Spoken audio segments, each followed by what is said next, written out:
So yeah, could you make a video on what you may not agree with the Rambam's Mishnah Torah? I mean, I have a few videos on it. Um, I disagree with the Rambam's understanding of Islam not being a Avodah Zarah. I think Islam is fully a Avodah Zarah. I'm not the only person who says this.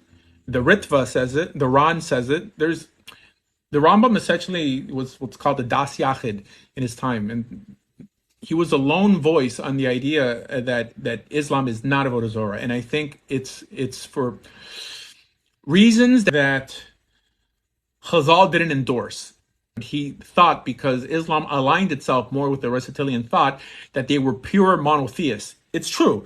They did align, well, I mean, not just did, I mean, align, they created that form of thinking because, I mean, Chazal never walked around saying that you can't limit God by saying that God has human emotions, right? I mean, the Rambam would be against the notion of God loving you, because it's not a love that you and I can understand. And they created all these rules. So yes, Islam is like that. However, that has nothing to do with not being an idolater. You could technically be a monotheist and still be an idolater. How so?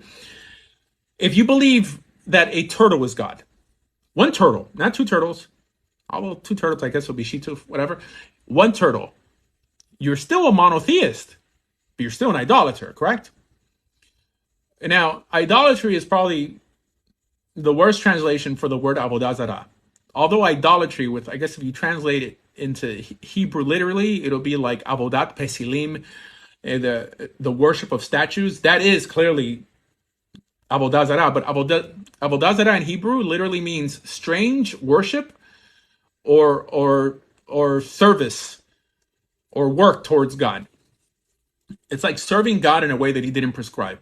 That's what avodah zarah is. And this is what the Rambam mentions this also, but for some reason he doesn't apply that to Muslims.